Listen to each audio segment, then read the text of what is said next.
Hoy es 1 de febrero del 2017 y vamos a estudiar Romanos capítulo 15. ¿Listos? ¿Ya lo tienen? Romanos 15:1 dice: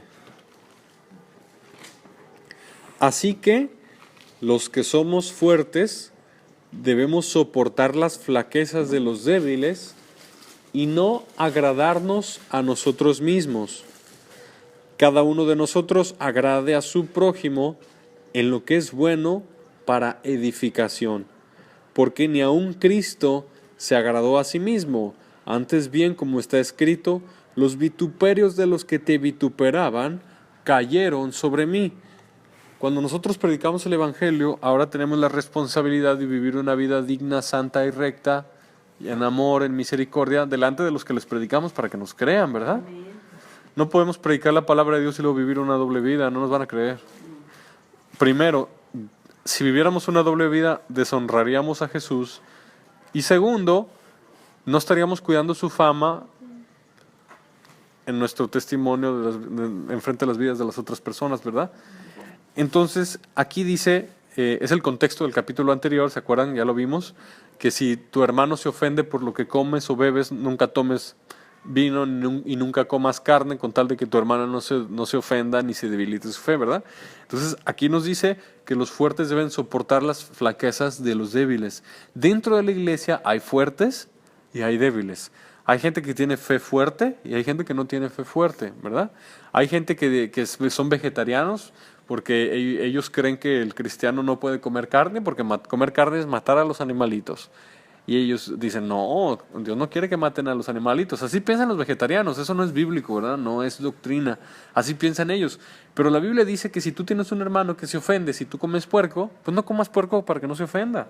Si se ofende cuando tomas vino, pues no tomes vino para que no se ofenda. Pero yo recomiendo que nunca se tome vino, ¿verdad? Pero aquí dice la palabra de Dios, no agradarnos a nosotros mismos. Esa es la clave. Imagínate que tú eres cristiano y tu mamá no es cristiana. Y te dice tu mamá, lava los trastes, tráeme esto, haz lo otro. Tú le predicaste a tu mamá no va a creer si te ve que eres un desobediente rebelde. Eso entra en el trabajo, entra en el hogar, en el esposo. O si el esposo no es creyente y tú eres creyente, si te pide algo y le haces mala cara, te enojas, le respondes, le rezongas, si te enojas fácilmente, si no tienes paciencia, si no tienes misericordia, si te ve a ti que no eres una mujer de oración, una mujer de ayuno, una mujer que demuestra lo que predica, no va a creer y no se va a convertir, por supuesto que no. Entonces, muchas veces, tanto dentro de la iglesia como fuera de ella, se nos manda que soportemos las flaquezas de los débiles, ¿sí? Esto entra en el contexto del capítulo 14, que no lo voy a repetir, ahí está la grabación de Romanos 14. Pero aquí dice que Jesús no se agradó a sí mismo. Y hay una frase bien bonita que dice, los vituperios de los que te vituperaban cayeron sobre mí. ¿Qué significa eso? Que si te ofenden a ti, me ofenden a mí. Si te ofenden a ti, me están ofendiendo a mí. Eso significa, los vituperios con que te vituperaron a ti, cayeron sobre mí. Jesús, cuando entró al templo y estaban los mercaderes que vendían y compraban palomas y todos los animales ahí para hacer los sacrificios en el templo, en el templo, en el tiempo de Jesús, hacían sacrificios de animales. Pues una gente dijo, pues aquí hacemos negocio, y vendían palomas y vendían borreguitos y todo lo que necesitabas para tu sacrificio te lo vendían. Todo, ahí estaba, en el templo. Jesús, cuando entró al templo, él hizo un azote de cuerdas y volteó las mesas de los cambistas, las sillas de los que vendían palomas y todo eso, las volcó. Y los apóstoles se acordaron que la Biblia dice, el celo de tu casa me consume y los denuestos de los que te vituperaban cayeron sobre mí. Jesús dijo, han hecho de la casa de mi padre casa de mercado, cueva de ladrones, ¿verdad? Jesucristo, el Señor Jesucristo, se ofendió cuando vio la casa de su padre lugar de ladrones. ¿Se ofendió? Entonces, si te ofenden a ti, me ofenden a mí. Tu carga es mi carga. Eso dice la Biblia. Así cumplimos con la ley de Cristo. Llevaos las cargas de los unos, los otros. ¿Sí? Dice la Biblia que así se cumple la ley de Cristo. Si yo veo que tú tienes una carga y yo la llevo, yo estoy obedeciendo a Jesús así. Entonces, la Biblia apunta a que busquemos la edificación, no tengamos contiendas por tonterías. Hay cosas que sí se saca la espada, dice por ejemplo Judas, contended ardientemente por la fe una vez dada a los santos, porque hombres impíos se han metido encubiertamente y han convertido en libertinaje la gracia de nuestro Dios. Cuando alguien entra y predica falsa doctrina, a ese sí desenvaina la espada. Pero cuando no es una cosa doctrinal, no tienes por qué entrar en una contienda, ¿verdad? Entonces, hay gente débil en la fe, hay gente fuerte en la fe. Llevaos los unos las cargas de los otros. Jesús no se agradó a sí mismo. Jesús dice, ni aun Cristo se agradó a sí mismo, ni aun Él. Cuando Jesús nació, eligió el lugar más humilde para nacer. ¿Cuál era el lugar más humilde para nacer? Fue un pesebre. En un pesebre hay animalitos. Ni siquiera la persona más humilde que conocemos de nuestro tiempo nació en un pesebre.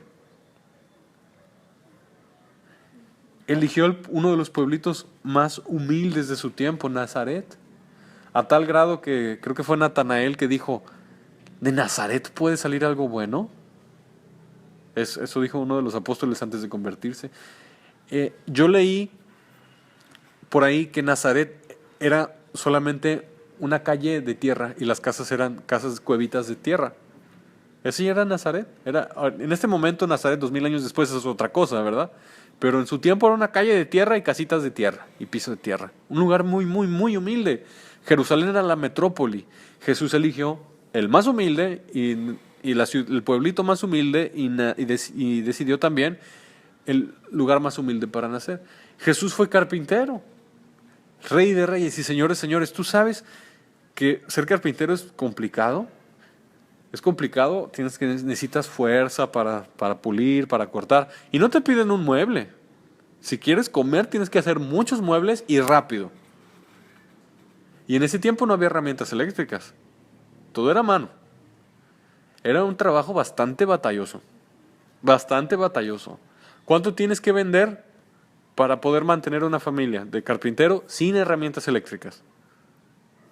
Era un trabajo complicado. Bastante pesado. ¿Por qué el Señor Jesucristo eligió ese trabajo? Aún más. El Señor Jesús obedeció los 613 mandamientos de Moisés, los 613 mitzvot de Moshe. Así se dice Moisés en hebreo, Moshe. Jesús no tuvo que estar bajo la ley. Jesús es Dios. Él es más grande que la ley. Jesús no tuvo por qué obedecer la ley, mas sí lo hizo. ¿Y saben por qué lo hizo? Para poder rescatarnos.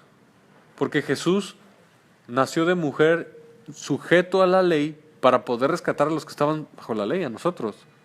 Si Jesús no hubiera obedecido los 613 mandamientos a la perfección, sin fallar en ninguno, no podría rescatar a los que estaban bajo la ley. Por eso lo hizo, por amor.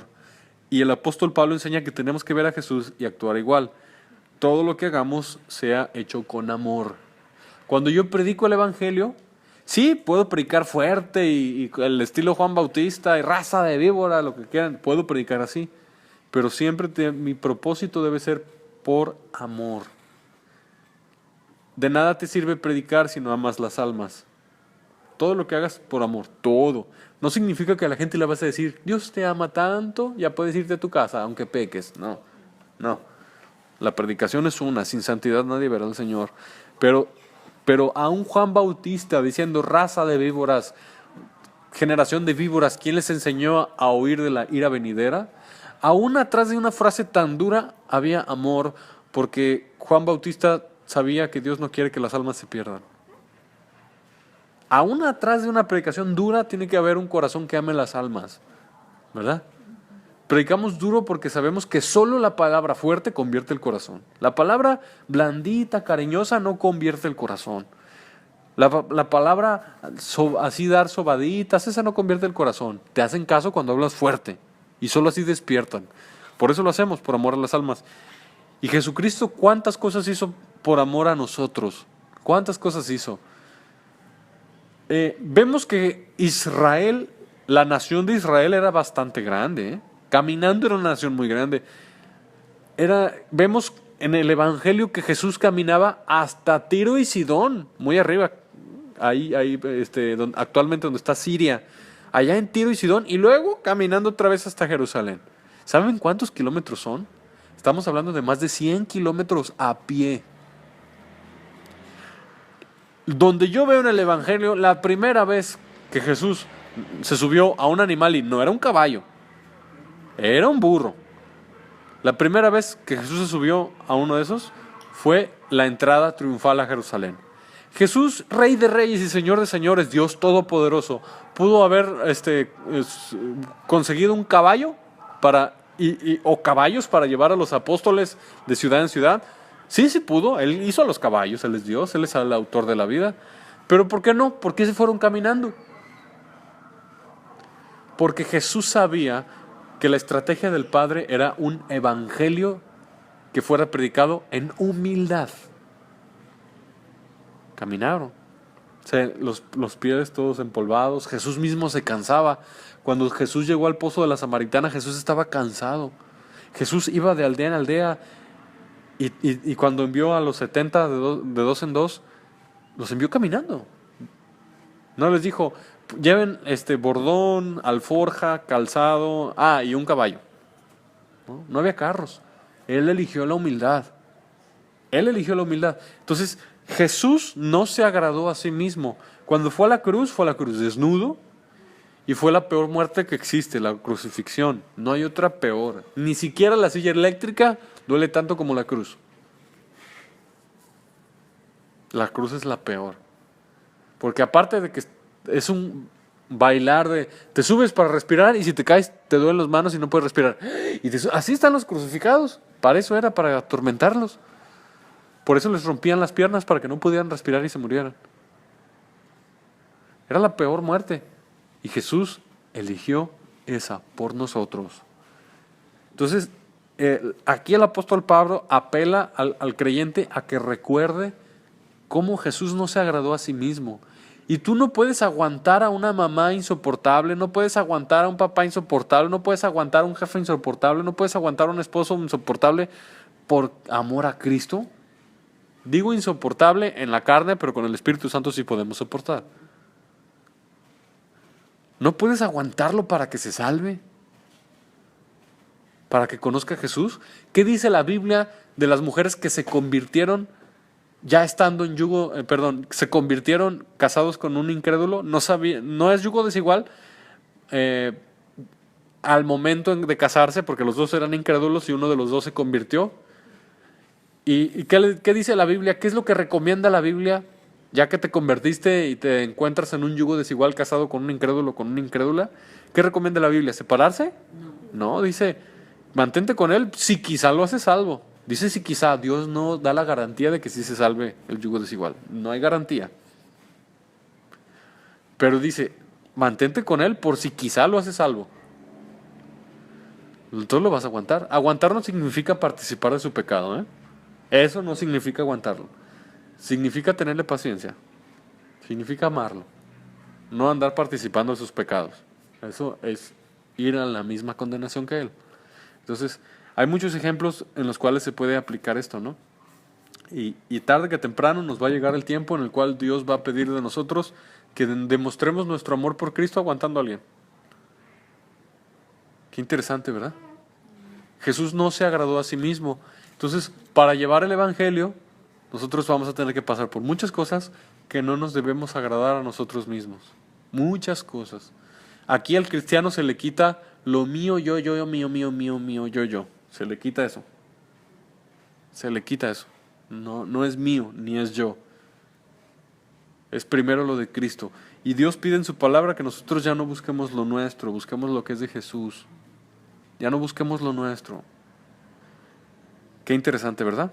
Los denuestos de los que te vituperaban cayeron sobre mí. A tal grado de que si una persona, por ejemplo, toma el nombre de Dios en vano, una frase que usa el nombre de Dios a la ligera, decir el nombre de Dios en una frase común es pecado. Es blasfemia. Están los 10 mandamientos. No tomarás el nombre del Señor tu Dios en vano, porque Dios no tendrá por inocente a quien tome su nombre en vano. Si tú escuchas a una persona que dice el nombre de Dios hacia la ligera, como si nada, como una frase cualquiera, ¿tú te enojas? Hay un sentir en tu corazón. ¿Cómo estás nombrando con tus labios inmundos y pecadores el nombre de mi Dios santo y a la ligera? Ni siquiera lo estás invocando. Es una frase cualquiera que salió de tu boca. ¿Por qué no dices el nombre de tu mamá a la ligera?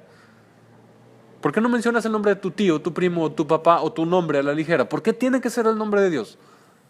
Y te enciendes. Eso es, los denuestos de los que te vituperaban cayeron sobre mí, pero en este caso se aplica a Cristo, ¿verdad? Qué interesante. Ahora dice el verso 4, porque las cosas que se escribieron antes para nuestra enseñanza se escribieron, a fin de que por la paciencia y la consolación de las Escrituras tengamos esperanza. Miren, dice la Biblia que Jesús fue tentado en todo, aunque sin pecado. Jesús fue tentado en todo y por eso puede socorrer al que es tentado y es poderoso para librar al que es tentado. Jesús tuvo hermanos. Está en la Biblia. Jesús tuvo hermanos. Simón, José, Judas, tuvo hermanas, tuvo varios hermanos. Algunos creen que fueron como 5 hermanos. Sus hermanos no creían en él. No creían en él, lo tenían por loco. ¿Se acuerdan aquel milagro del paralítico que bajó por el techo? ¿Se acuerdan? Pues a raíz de ese milagro, su familia vino a buscar a Jesús porque pensaron que estaba loco y se lo querían llevar. Dijeron, esto ya es demasiado, y vamos por él. No creían en él. Hasta se llegaron a burlar de Jesús, y está en la Biblia, a sus hermanos. Una vez que hubo una fiesta en Jerusalén y le dijeron a Jesús, ¿tú no subes a la fiesta? Cualquiera que se quiere dar a conocer habla en público y hace sus obras en público para ser conocido. Lo decían en sarcasmo, lo decían en burla. Los hermanos de Jesús estaban burlando de él. ¿No vas a ir a la fiesta? Porque cualquiera que se quiere dar a conocer lo hace en público. Y él les dijo, aún no es mi tiempo, aún no subo a la fiesta. Hay varios relatos en la Biblia cómo la familia de Jesús no creían en él. A pesar de que a María se le apareció el ángel y le dijo, María vio a Gabriel y Gabriel le dijo que Jesús era el Mesías. Y María también le batalló en la fe. Se convirtió, ya lo vimos el domingo, María, la mamá de Jesús, se convirtió hasta después de la resurrección, porque la vemos en el grupo de los 120 orando y rogando, pidiendo al Espíritu Santo. Y María sí pecó, porque María no tendría que orar para recibir al Espíritu Santo si no hubiera pecado. Y María vemos que se convirtió después de la resurrección. ¿Por qué? Porque cuando los hermanos se burlan de Jesús, sus hermanos hijos de su misma mamá, se burlan de Jesús y le dicen, el que se quiere dar a conocer que haga las obras en público, y cuando le pensaban que estaba loco iban por él a recogerlo, María no los reprendió. La mamá no les dijo nada. María también se convirtió después de la resurrección. A pesar de que el ángel Gabriel le había dicho, fíjense, Dios prueba nuestra fe y Dios madura nuestra fe. María también se convirtió a Cristo. También fue salva de sus pecados. Entonces, aquí dice que las cosas que se escribieron antes es para nuestra enseñanza. Que veamos a Jesús todo lo que soportó. La burla de su nación y de sus hermanos. Todo lo que soportó Jesús caminando pueblos, kilómetros para llevar el evangelio. El Mesías, el Hijo de Dios, su propia ciudad, Nazaret, no le creyeron cuando Jesús predicó. En el tiempo de Elías había muchas viudas en Israel, pero una viuda extranjera fue a la que Dios envió a Elías. Y en el tiempo del siervo del rey de Siria, el que estaba lleno de lepra, creo que se llamaba Naamán, dice, había muchos leprosos en el tiempo del profeta en Israel, pero uno solo fue sanado y era extranjero. A raíz de esa prédica que fue en Nazaret, a Jesús lo quisieron despeñar, lo quisieron aventar por un barranco. Nazaret estaba en un barranco, estaba en un cerrito, y quisieron despeñar a Jesús a raíz de esa predicación en Nazaret. Jesús sufrió burla, rechazo, menosprecio, y Él es Dios. Él es Rey de Reyes y Señores de Señores. La Biblia enseña que nosotros debemos ver a Jesús, ver todo lo que Él padeció y ver cómo Él encomendaba su causa al Padre. Dice que Jesús no maldijo, no regresó maldición por maldición, sino bendijo y encomendó su causa al que juzga justamente, a Dios. Entonces, eso es nuestra consolación y esa es nuestra paciencia. Saber que Jesús se encomendó a Dios y Jesús venció y Jesús se le dio toda potestad en el cielo y en la tierra para que toda lengua confiese su nombre y toda rodilla se dobla ante él. Venció. Pero pasó por ese camino de humildad, de menosprecio, de rechazo. La Biblia a Jesús le llama raíz de tierra seca. Una raíz de tierra seca es menospreciada. La Biblia a Jesús le llama varón de quebranto, varón de dolores, experimentado en quebranto. Entonces, tenemos que tener paciencia y esto es nuestro consuelo, ver a Jesús, porque así quiere que vivamos. El apóstol Pablo le está escribiendo a la iglesia que está en Roma, le está diciendo, esto básico, es básico. Acuérdate de Jesús, vive como Él vivió. Va a haber diversas situaciones que vamos a tener que humillarnos, a veces son familiares, a veces son laborales.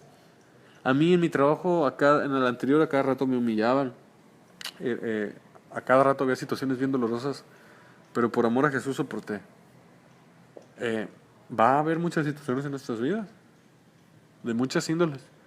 Pero Jesús quiere que le glorifiquemos siempre así como Él glorificó al Padre en vida. Verso 5. Pero el Dios de la paciencia y de la consolación os dé entre vosotros un mismo sentir según Cristo Jesús. Debe haber unidad en la iglesia, pero en la iglesia. Jesús dijo que quiere que seamos uno, pero quiere que seamos uno los de la iglesia. Iglesia no me refiero a un edificio y no me refiero a una religión. Iglesia me refiero a verdaderos convertidos, nacidos de nuevo por la fe en Cristo.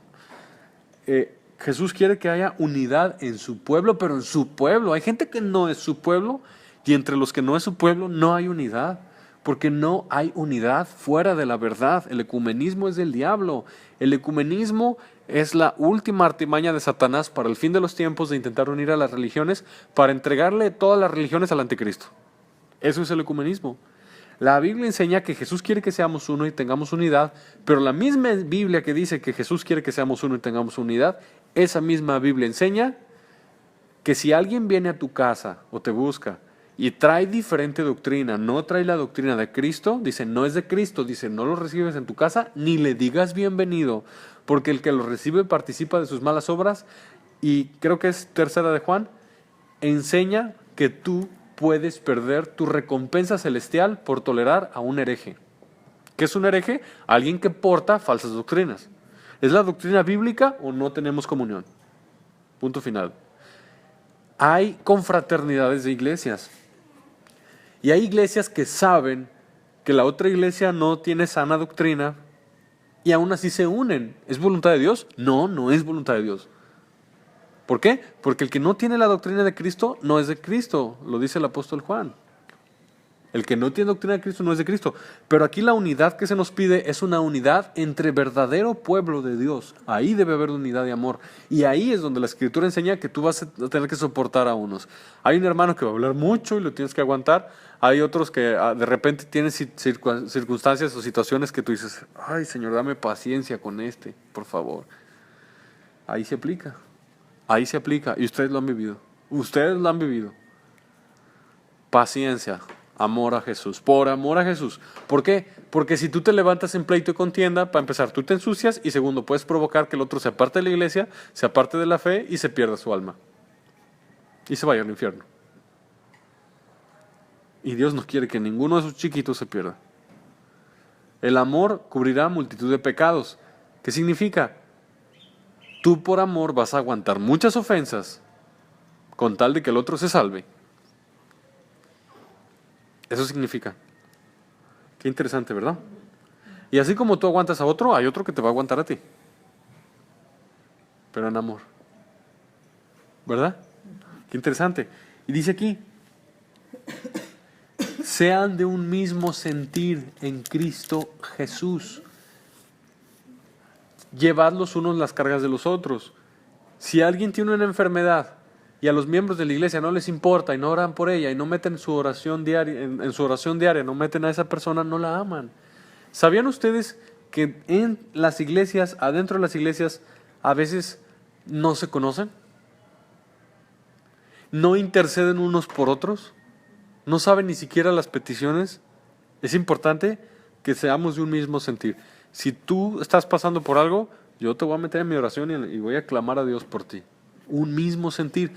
Estas iglesias empujan con fuerza y avanzan. Dentro del cuerpo de Cristo, del verdadero cuerpo de Cristo, Jesús demanda amor y unidad. Dentro del cuerpo de Cristo.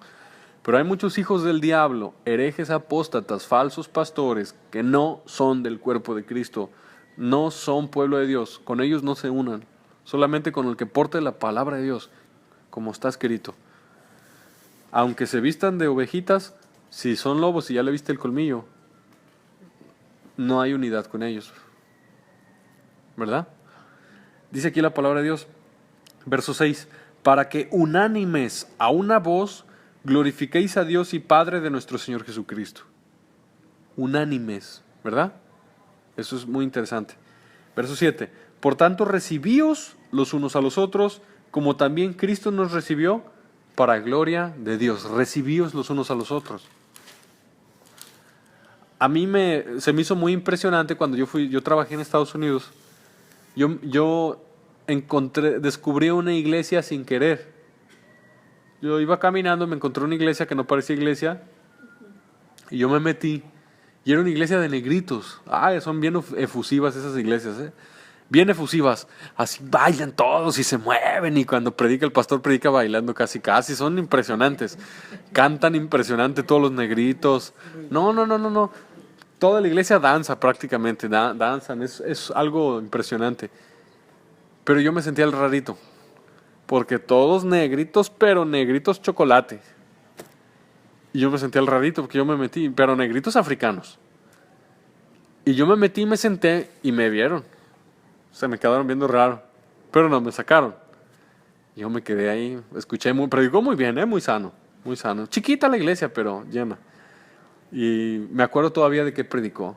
Ya pasaron varios años, pero me acuerdo, predicó de cuando iba Pedro y Juan y levantaron al cojo de la puerta de la hermosa en el libro de Hechos. Pero ellos me recibieron.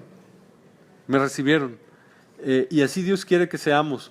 A veces hay diferencias, son diferencias étnicas, si tú lo quieres decir, diferencias económicas. A veces hay un hermano que huele feo, que no se baña, que de repente, y lo tienes que recibir porque tiene la doctrina de Cristo, es del Señor.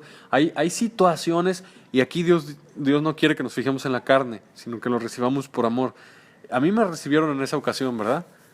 Y fue bonito, fue una experiencia muy bonita porque yo descubrí que tengo hermanos en otras partes del mundo y estamos en el mismo cuerpo, ¿verdad? Qué interesante. Pero bueno, así como Cristo nos recibió, nosotros tenemos que recibir a los demás, ¿verdad? No está hablando, tenemos que tener mucho discernimiento aquí. No está hablando de herejes, no está hablando de rebeldes y no está hablando de desordenados. Hay mucha gente que es desordenada y la Biblia enseña que tenemos que reprender a los desordenados. No son desordenados los que incluye esta lista, ¿verdad? El desordenado se le regaña si no hace caso frente a la iglesia, si no hace caso, más para afuera, ¿verdad? ¿En la Biblia se puede expulsar a alguien de la iglesia? Sí se puede. Pero si está hablando de amor y de unidad, ¿cómo lo vas a sacar de la iglesia? Pues Jesús enseñó que la levadura leuda toda la masa. Una manzana podrida pudre a las otras. Jesús enseñó que si hay gente que solamente está contradiciendo, que no se sujeta a la doctrina, que no trabaja, que es vago, que anda pecando ocultamente, que no hace caso, sácalo, va para afuera. La Biblia enseña que si alguien se llama hermano y es borracho, es maldiciente, es ladrón, es avaro, que es idólatra, etc., dice, no comas con él. No comas con él para que se avergüence. Dice, pero no lo tengas como enemigo, repréndelo. Pero si ignora todas las advertencias de la iglesia, y sigue una vida desordenada y rebeldía, se puede sacar de la iglesia. Se puede sacar, porque en principio él nunca estuvo dentro en espíritu. Sí en físico, pero no en espíritu. Sí se puede sacar de la iglesia. Entonces, la unidad y el amor y la misericordia y el soportar a otros no es por cuestión de desorden dentro de la iglesia, ¿verdad? La familia es otra historia, porque en la familia tenemos gente inconversa. Pero bueno, el verso 8 dice Pues os digo que Cristo Jesús vino a ser siervo de la circuncisión para mostrar la verdad de Dios, para confirmar las promesas hechas a los padres.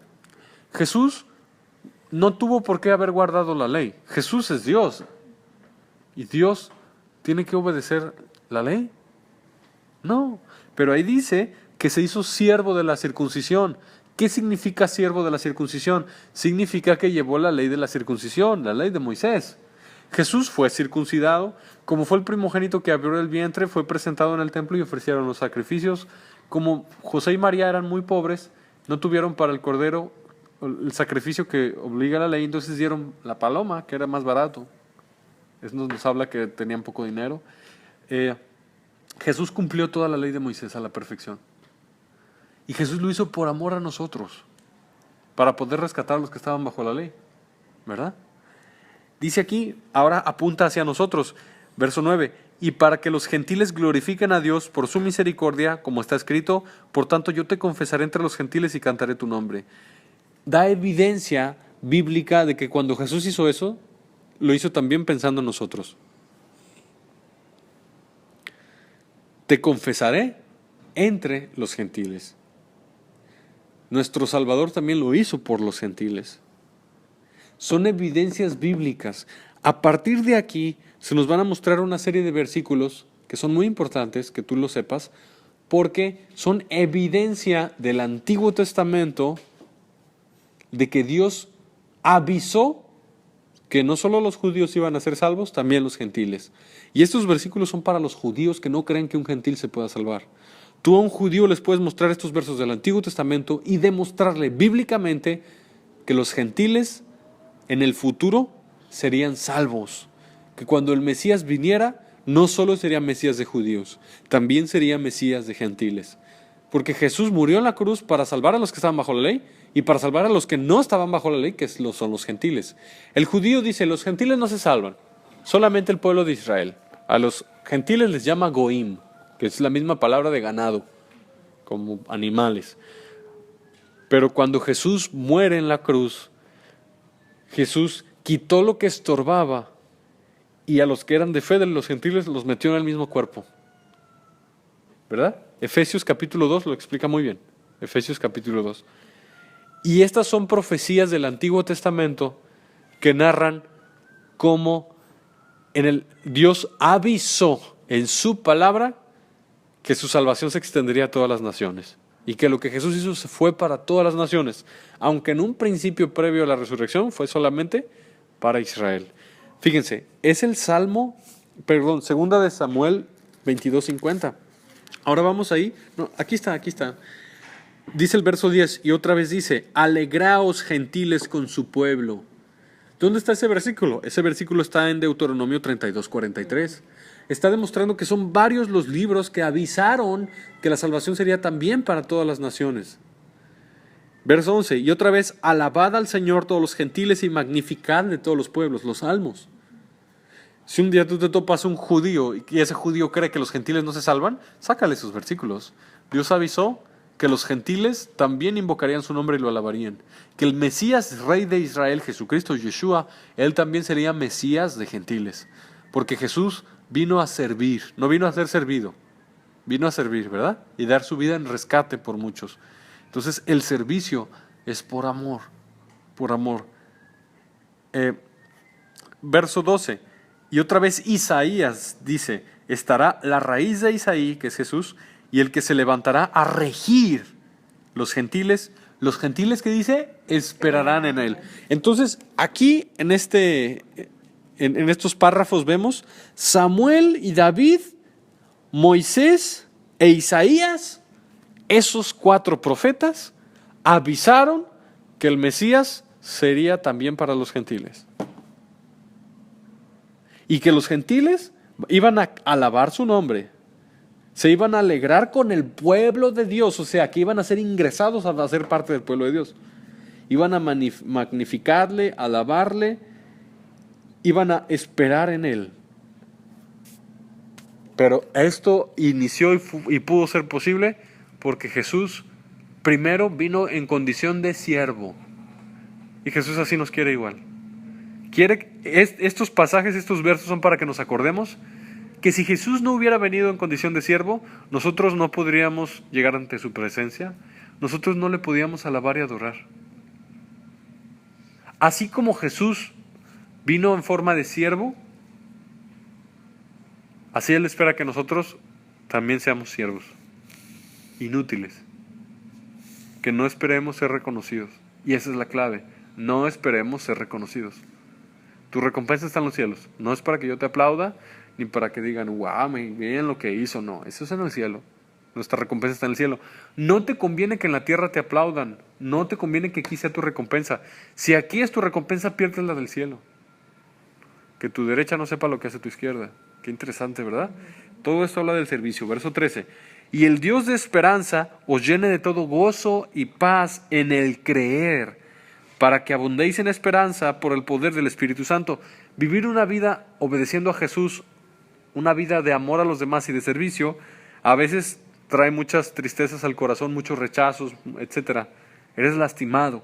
Pues aquí tenemos la promesa de que el Dios de esperanza puede llenar nuestro corazón de gozo y paz en el creer, para que abundemos en esperanza por el poder del Espíritu Santo. Es decir, ¿quién es el que te mantiene firme? Es el Espíritu Santo. Es gozo y paz en el creer. Una fe que no va acompañada de gozo y paz es una fe que aún no ha conocido al Espíritu Santo. Una fe que va acompañada de gozo y paz es una fe que ya conoció al Espíritu Santo. ¿Cómo es tu fe? ¿Es forzada o es con gozo? ¿Tienes gozo? ¿Tienes paz? Ahí la Biblia lo enseña. Verso 14. Pero estoy seguro de que vosotros, hermanos míos, de que vosotros mismos estáis llenos de bondad, llenos de todo conocimiento, de tal manera que podéis amonestaros los unos a los otros. Se pueden enseñar entre ustedes, ¿verdad? Mas os he escrito, hermanos, en parte con atrevimiento, como para haceros recordar por la gracia que de Dios me es dada, para ser ministro de Jesucristo a los gentiles, ministrando el Evangelio de Dios, para que los gentiles sean ofrenda agradable, santificada por el Espíritu Santo. Son instrucciones apostólicas a la iglesia. Hay que ponerles atención. Dios le dio gracia a Pablo para ser ministro de Jesucristo, para ministrar el Evangelio a los gentiles, para que nosotros seamos ofrenda santificada. Entonces tenemos que hacerle caso a lo que está en la Biblia, ¿verdad? Tengo pues de qué gloriarme en Cristo Jesús en lo que a Dios se refiere. Fíjense, vamos a escudriñar esto. Porque no osaría hablar sino de lo que Cristo ha hecho por medio de mí para la obediencia a los gentiles, con la palabra y con las obras, con potencia de señales y prodigios, en poder del Espíritu de Dios, de manera que desde Jerusalén y por todos los alrededores hasta Ilírico, todo lo he llenado del Evangelio de Cristo. Y de esta manera me esforcé a predicar el Evangelio, no donde Cristo ya hubiese sido nombrado, para no edificar sobre fundamento ajeno, sino que, como está escrito, aquellos a quienes nunca les fue anunciado acerca de él verán, y los que nunca han oído de él entenderán. Primero habló de Jesús. Vean quién es Jesús, qué hizo Jesús. Ahora hablo de él. Pablo, desde Jerusalén hasta España, que es el registro bíblico de hasta donde fue, es una distancia enorme, es una distancia gigantesca, no sé si 1000 kilómetros. No había aviones. Desde Jerusalén hasta España, llevando el Evangelio, ahí lo dice. Quería pasar por España. Y dice, todo lo he llenado del Evangelio. Para hacer eso, tuvo que padecer mucho, ¿no? Naufragios en barco, lo apedrearon, lo apalearon, padeció bastante, ¿verdad? De ciudad en ciudad predicando el Evangelio, hasta allá. Fue, de verdad, una actitud de servicio. Y dice el apóstol, también serví, Dios, por su gracia en mí, con señales, con prodigios, en poder del Espíritu de Dios. Ahí está la clave. En el poder del Espíritu de Dios sirvió, y eso vamos a hacer nosotros también. De manera que desde Jerusalén y por todos los alrededores hasta Ilírico, todo lo llenado del Evangelio de Cristo. Llevó el Evangelio de Cristo por amor a las almas y por amor a Jesús, ¿verdad? Pero luego da otra clave cómo se aplicó el amor a Cristo también. Dice, yo no entré donde ya hubieran edificado. Yo no entré donde ya hubiera puesto fundamento de Cristo. ¿Qué dice? Y de esta manera me esforcé a predicar el evangelio, no donde Cristo ya hubiese sido nombrado, para no edificar sobre fundamento ajeno. Por amor, Pablo no se intrometió con otro ministro. No se intrometió, fue a los nuevos. Otro pastor sano que tiene ministerio, yo no me puedo entrometer en su ministerio y quitarle gente. Sano. Pero si no es sano, yo sí me meto y le quito todos, porque los está llevando al infierno junto con él. Pero si es sano, un siervo de Cristo genuino, la Biblia enseña a los ministros de Dios no estorbarse entre ellos por amor. Tanto un pastor genuino, sano, de sana doctrina, limpio, puro, recto, íntegro, que predica la verdad, tanto batalló, tantos ayunos, tanto esfuerzo, tantos rechazos, tantas situaciones difíciles y duras, y que se le pare un rebelde hijo del diablo y que le divida la iglesia. No, por amor que no. El apóstol Pablo no se metía donde ya hubieran predicado, porque él ama al pueblo de Dios y entre hermanos no debemos de estorbarnos. Entonces, eso el apóstol Pablo ahora explica en su vida apostólica cómo aplicó el amor. Y ahora nosotros debemos hacernos la pregunta, ¿cómo estoy aplicando o cómo voy a aplicar el amor de Jesús para los demás? ¿Cómo lo voy a hacer? Por esta causa me he visto impedido muchas veces de ir a vosotros. Pero ahora, no teniendo más campo en estas regiones y deseando desde hace muchos años ir a vosotros, cuando vaya a España iré a vosotros, porque espero verlos al pasar y ser encaminado allá por vosotros una vez que haya gozado con vosotros. Mas ahora voy a Jerusalén para ministrar a los santos, porque Macedonia y Acaya tuvieron a bien hacer una ofrenda para los pobres que hay entre los santos que están en Jerusalén, pues les pareció bueno y son deudores a ellos, porque si los gentiles han sido hechos participantes de sus bienes espirituales, deben también ellos ministrar de los materiales. Así que cuando haya concluido esto y les haya entregado este fruto, pasaré entre vosotros rumbo a España. Ahora, habló de Jesús, habló de él mismo y ahora habló del amor de las iglesias. Macedonia y Acaya juntaron dinero porque había una gran hambre en Jerusalén y enviaron ese dinero a través de siervos que venían con Pablo para suplir el hambre que hubo en Jerusalén, porque primero la salvación vino de los judíos, entonces ahora ellos, con lo material, ayudaban a los que estaban en padecimiento. El amor a Cristo de Acaya, de esas iglesias de Macedonia y Acaya, esas regiones donde había muchas iglesias, fue amor que se movía, no meras palabras. Y Pablo está mostrando cómo en todo el cuerpo de Cristo tú tienes que ser siervo por amor, en alguna forma, pero lo tienes que hacer, ver a Jesús. Porque el que no es siervo por amor tiene la vista muy corta y no conoce a Jesús. ¿Verdad? Entonces, y aquí Pablo dice, y sé que cuando vaya a vosotros, le está escribiendo a los de Roma, llegaré con abundancia de la bendición del Evangelio de Cristo. Incluso les está diciendo que a ellos también los quería bendecir con el Evangelio de Cristo. Cuando vaya a ustedes les voy a predicar el Evangelio con amor y los va a bendecir. Pero todo lo que se hace para Dios es con amor. Este es un capítulo que habla de eso. Es el contexto. Son los diferentes ejemplos de cómo se aplica. Y en la iglesia es igual. Verso 30.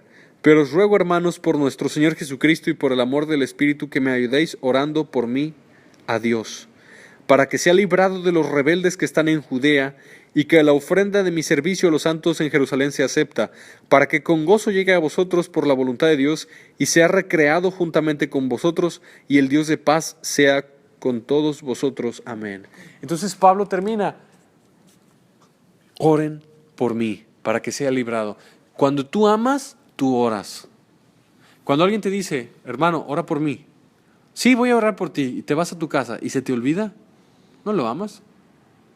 O cuando oras, Señor, te pido por esta persona, gracias. Eso es todo. ¿No vas a interceder, a rogar, a clamar a Dios por él? Eso es todo. Pablo les dice. Ahí dice, fíjense, creo que es el verso 30, pero os ruego, hermanos, por nuestro Señor Jesucristo y por el amor del Espíritu, por el amor del Espíritu, o sea que el Espíritu Santo te pone amor de Dios en tu corazón por otras personas, que me ayudéis orando por mí a Dios, para que sea librado de los rebeldes.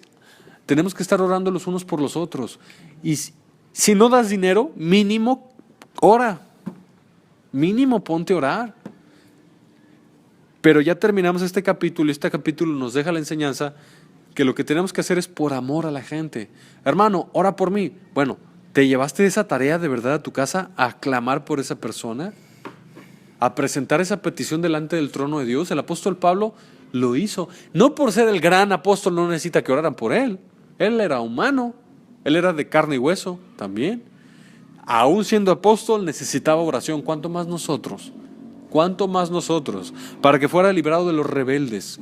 Entonces, Jesús ordenó un nuevo mandamiento les doy, que os améis los unos a los otros. Hablando del cuerpo de Cristo. Entonces, ya concluimos de que tenemos que mirar a Jesús, ver cómo fue Él y nosotros imitarlo, ¿verdad?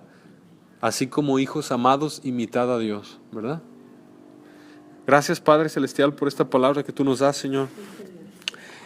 Ayúdanos a discernirla, Señor, ayúdanos a meditarla, porque este es un mensaje que se tiene que meditar. Este es un mensaje que necesitamos buscar tu rostro para ver las áreas, Padre Celestial, en las que no lo hemos aplicado. Ayúdanos a caminar en amor, Señor, a pensar, bueno, ¿en qué no he mostrado amor en mi vida o en qué debo reforzar el amor? Si tú nos has bendecido económicamente, ayudar con economía al que no tiene. Si tú nos has puesto como intercesores a orar y clamar por nuestros hermanos, Señor, pero a mostrar el amor de Jesús, un verdadero amor. Te lo pedimos, Padre Celestial, enséñanos, Señor, llévanos y forja a Cristo Jesús en nuestras vidas, Señor. Y gracias, Padre, por esta preciosa palabra que dice, y el Dios de esperanza os llene en todo gozo y paz en el creer, para que abundéis en esperanza por el poder del Espíritu Santo. Gracias, Padre, en el nombre de Jesús. Amén.